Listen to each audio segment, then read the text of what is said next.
What if I told you the most feared man in Europe, a genius who rewrote the laws of a continent and crowned himself emperor, started his career as a poor, bullied outsider who couldn't even speak French properly? This is the story of a man who didn't just climb the ladder of power, he blew it up and built his own. A story of impossible ambition, stunning victories, and a single catastrophic mistake that doomed it all. Welcome, everyone. Before we dive into the epic tale of Napoleon Bonaparte, if you're fascinated by the stories of history's greatest figures, make sure you hit that like button, subscribe to the channel, and don't forget to ring the notification bell so you don't miss our deep dives into the past. It's the best way to make sure you're always front row for history's greatest dramas. Our story begins on the island of Corsica. Napoleon Bonaparte was born into a family of minor nobility, but they were poor. And to make matters worse, Corsica had only just been conquered by France.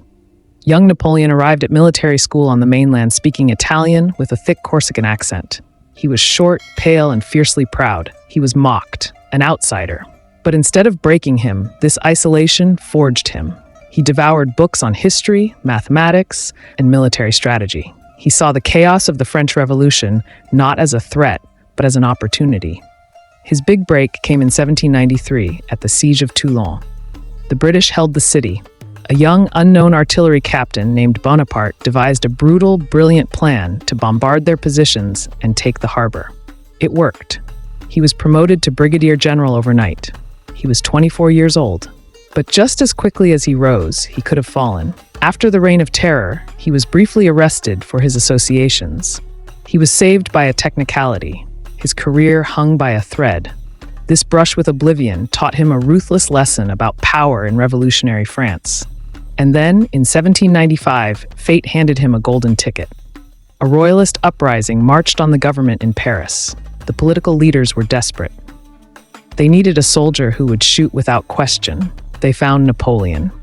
With a famous whiff of grapeshot, his cannons shredded the mob in the streets. He had saved the Republic. He was hailed as a hero. But what was his next move?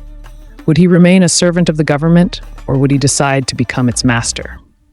He chose mastery. After a legendary campaign in Italy that made him a national superstar and a failed but propagandized campaign in Egypt that somehow increased his myth, he returned to a corrupt and unstable government. On a rainy day in November 1799, he executed a coup. He dissolved the French Directory and installed himself as first consul of France. The Republic was, for all intents and purposes, dead. The age of Napoleon had begun. He didn't just want military power. He wanted to be a new kind of ruler. He centralized the government, created the Bank of France, and, most famously, instituted the Napoleonic Code, a legal system based on merit, property rights, and secular law that is still the foundation for laws across the world today.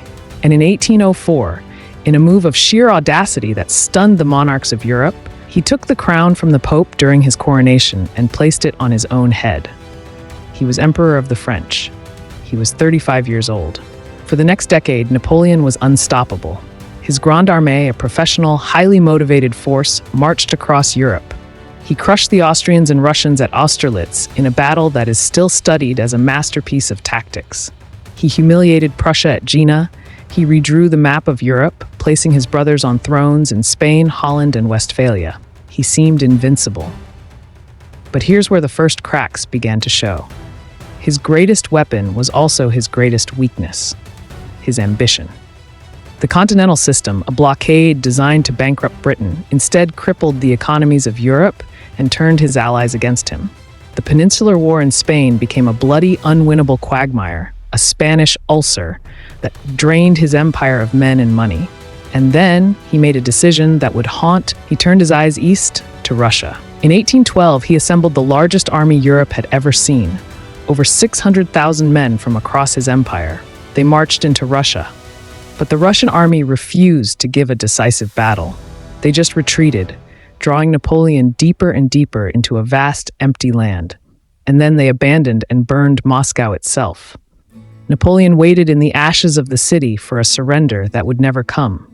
And then winter came, the Great Retreat. Temperatures plummeted to -30 degrees Celsius. Men froze to death in their sleep. Starving soldiers were picked off by Cossack cavalry. The Grande Armée was not defeated in battle. It was annihilated by nature, hunger, and a ruthless strategy. Of the 600,000 who marched in, barely 40,000 stumbled back out. The myth of Napoleon's invincibility was shattered forever.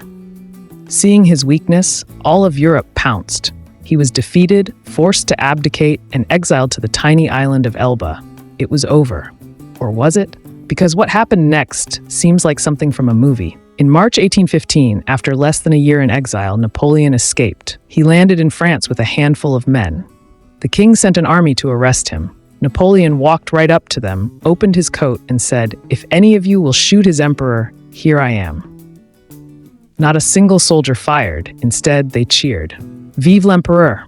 Within days, he marched into Paris without firing a shot, the king having fled. He was back. The incredible 100 days had begun. Europe panicked. They assembled their armies, the British under the Duke of Wellington and the Prussians under Gebhard von Blücher. They would meet Napoleon at a place called Waterloo. The battle was a nail-biter. Napoleon's old brilliance flickered. He came close, so close, but he made critical mistakes. He started the battle late, waiting for the ground to dry. His key marshal, Ney, made disastrous cavalry charges. And most importantly, the Prussians arrived late in the day to reinforce Wellington's crumbling line. Napoleon's final throw of the dice, the attack of his elite Imperial Guard, was thrown back. The word spread through the French lines. La Garde recule. The Guard is retreating. It was a sound they had never heard before. The army broke. It was the end. This time, there would be no dignified exile. The British shipped him to the remote, wind-swept island of St. Helena in the middle of the South Atlantic. So, what is Napoleon's legacy? A revolutionary hero or a tyrant?